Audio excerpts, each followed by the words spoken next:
नमस्कार दोस्तों, पाथफाइंडर पर आप सभी का स्वागत है। दोस्तों 8 सितंबर 2022 को क्वीन एलिजाबेथ सेकंड की मृत्यु हो गई। उनका अगर कार्यकाल या शासनकाल की बात करें तो उनका rain was the longest in the British monarchy. उन्होंने 70 साल से ज़्यादा शासन किया। अब उनके बाद ये पद या monarchy has now the monarch is king Charles III। अब किंग चार्ल्स III जैसे ही मोनार्क आज उनका कोरोनेशन हुआ है, उसके बाद उनको कुछ अनयूजुअल राइट्स मिल जाती हैं, जिसके बारे में आज हम बात करने वाले हैं। पहले न्यूज़ देख लेते हैं। King Charles III the new monarch of Britain, unusual rights of Charles III, no passport, no driving licence and all this swans. इस तरह की कुछ बहुत ज़्यादा उनको प्रिविलेजेस या बहुत सारी राइट्स उनको मिलती हैं। कौन सी वो राइट्स हैं उनके बारे में बात करेंगे। पहले एक बार नज़र मार लेते हैं न्यूज़ पर। At the moment of the queen died, जिस समय क्वीन की मृत्यु हुई उसी समय the throne passed and without the ceremony the heir Charles, जो चार्ल्स हैं जो उनके एयर थे वो बन गए मोनार्क। चार्ल्स फॉर्मर प्रिंस हैं वेल्स के, ठीक है, ये अब मोनार्क बन गए हैं ब्रिटेन के। ऑल राइट, लेकिन अभी भी there number of practical and traditional steps which must go through to be crown king, जो कि आज इनकी कोरोनेशन हमें देखने को मिल गई है। किंग चार्ल्स III जो नए रूलर हैं यूनाइटेड किंगडम के और बाकी कॉमनवेल्थ रेल्स के, इनके पास कुछ अनयूजुअल राइट्स होंगी which include travelling without a passport, driving without a licence. इस तरह की और भी इनको बहुत सारी राइट्स मिलेंगी जिनके बारे में आज हम डिटेल में बात करेंगे। उससे पहले थोड़ा सा जान लेते हैं कि अब इनको क्या कहा जाएगा। Now what will he be called? He was earlier the prince of Wales. इनको चार्ल्स प्रिंस ऑफ वेल्स के नाम से जानते थे। अब इनको क्या कहा जाएगा? Now he will be known as King Charles III। अब इनको कहा जाएगा King Charles III। Now it was the first decision of the new king's reign. He could have chosen any of his 4 names, Charles, Philip, Arthur, George, इनमें से वो कोई भी नाम चूज कर सकते थे। He decided to use Charles, King Charles III, ठीक है। Now it is not that उनका सिर्फ टाइटल चेंज हुआ है या उनका सिर्फ नाम चेंज हुआ है। उनके टाइटल चेंज होने के साथ साथ कुछ और चेंजेस भी आए हैं, जैसे कि प्रिंस विलियम और उनकी wife Catherine now titled duke and duchess of Cornwall and Cambridge, और किंग ने उनको कन्फर किया है the title of prince and princess of Wales, जो अभी तक किसके पास था? जॉर्ज और उनकी वाइफ के पास था। ऑल राइट, इसके साथ साथ जो चार्ल्स की वाइफ हैं, किंग चार्ल्स III की वाइफ हैं कैमिला, वो भी क्या बन गई हैं? Queen concert. यहाँ पर कॉन्सर्ट शब्द का इस्तेमाल किया जाता है या टर्म है जो इस्तेमाल की जाती है स्पाउस के लिए मोनार्क के। कॉन्सर्ट अगर हस्बैंड होगा तो किंग कॉन्सर्ट, वाइफ है तो क्वीन कॉन्सर्ट, मतलब स्पाउस के लिए कॉन्सर्ट यूज़ किया जाता है यहाँ पर, ठीक है। चलिए, इसी के साथ साथ becoming the king of United kingdoms UK, he has also become the head of Commonwealth. Now Charles has become the head of the Commonwealth, जो कि एसोसिएशन है 56 इंडिपेंडेंट कंट्रीज़ की एंड 2.4 बिलियन पीपल, जिनमें से 14 ऐसे देश हैं जहाँ पर, जिसमें UK भी इंक्लूडेड है, जहाँ पे king is the head of the state. जैसे कि अगर मैं आपको बताऊँ, Bharat is also part of the Commonwealth, है ना, लेकिन इंडिपेंडेंट हैं हम रिपब्लिक भी हैं, लेकिन अभी भी इन 56 में से 14 ऐसे देश हैं जो कि कॉमनवेल्थ का हिस्सा तो हैं ही, और किंग चार्ल्स ही इनके हेड भी होंगे, मतलब यहाँ पर प्रेसिडेंट नहीं होगा, ठीक है। चलिए, these countries known as commonwealth realms, जैसे कि Australia, Antigua, Barbuda, Bahamas, Belize, Canada, Grenada, Jamaica etcetera, ये सारी कंट्रीज़ हैं जिनके हेड बन गए हैं अब किंग चार्ल्स, ठीक है। इनको कॉमनवेल्थ रियल्म भी कहा जाता है। Do not get confused between the two terms, Commonwealth realms and Commonwealth of Nations.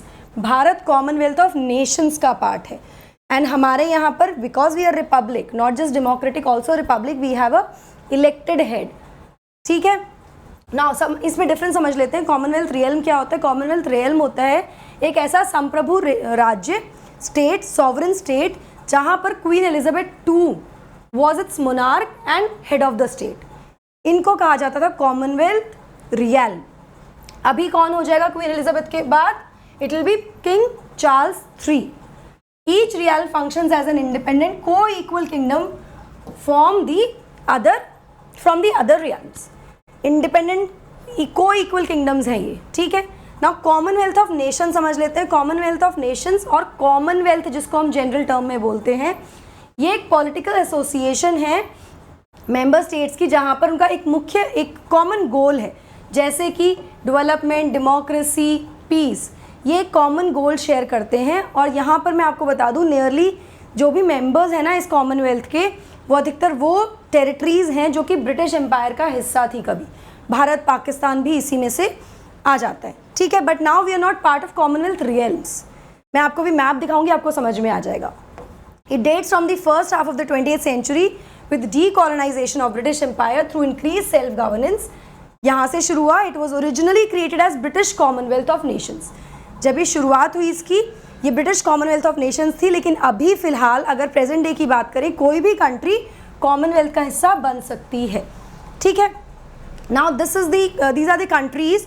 यहाँ पर जो ब्लू कलर आपको दिख रहा है, if you can see it clearly, ये जो ब्लू कलर में कंट्रीज दिख रही हैं, they are part of Commonwealth realm, ठीक है।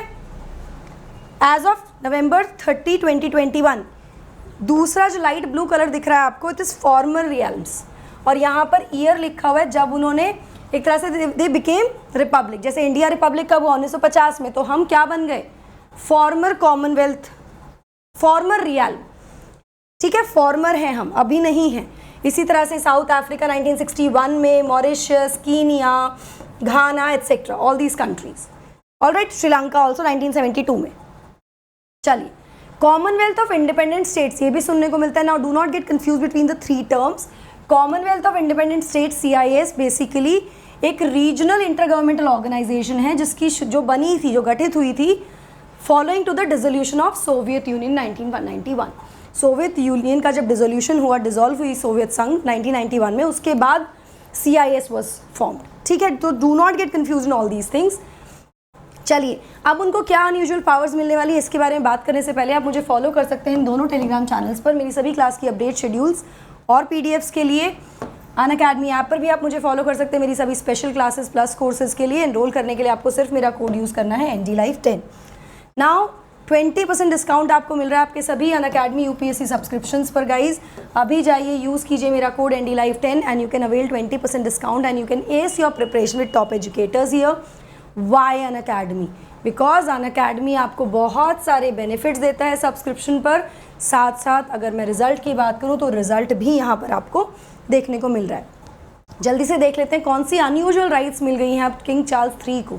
अब उनके पास कौन कौन सी राइट्स होंगी? सबसे पहले, ना तो उनको लाइसेंस की ज़रूरत है, ना ही उनको पासपोर्ट की ज़रूरत है। किंग चार्ल्स 3 अब कहीं भी बिना पासपोर्ट के जा सकते हैं। उनको कोई भी ट्रैवल डॉक्यूमेंट की आवश्यकता नहीं है जो उनके नाम पर इशू हो। He doesn't need a passport anymore। इसके साथ साथ ये इकलौते व्यक्ति हैं ब्रिटेन के जो बिना लाइसेंस के गाड़ी चला सकते हैं।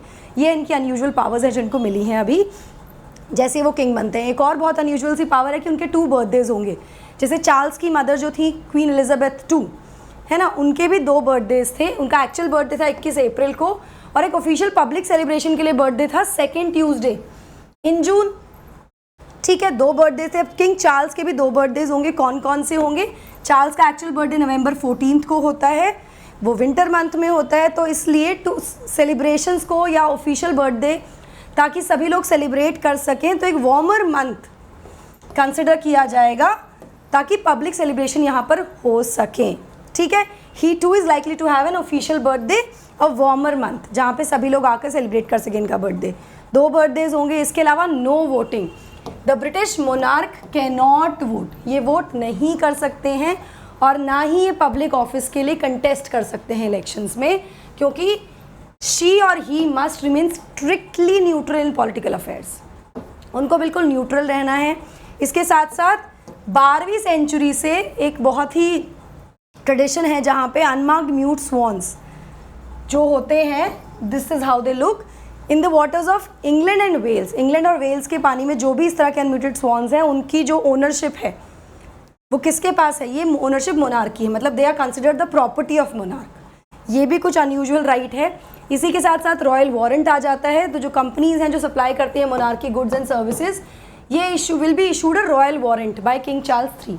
उनको रॉयल वारंट इशू किया जाएगा किंग चार्ल्स 3 के द्वारा। ये वारंट जो है ऑथराइज करता है कंपनीज़ को to use royal arms on their goods, वो अपने गुड्स पर रॉयल आर्म यूज़ कर सकते हैं इसके लिए। सो ये कुछ अनयूजुअल पावर्स हैं जो किंग चार्ल्स III को after he is become the king मिल गई हैं। आई होप आपको कॉमनवेल्थ नेशंस, कॉमनवेल्थ रियाल्म और CIS का डिफरेंस समझ में आया हो, उनकी पावर्स भी समझ में आ गई हो। चलिए गाइज, वेरी वेरी इंपॉर्टेंट, 11 सितंबर से हम शुरू कर रहे हैं UPSC CSE की मेंस की टेस्ट सीरीज़।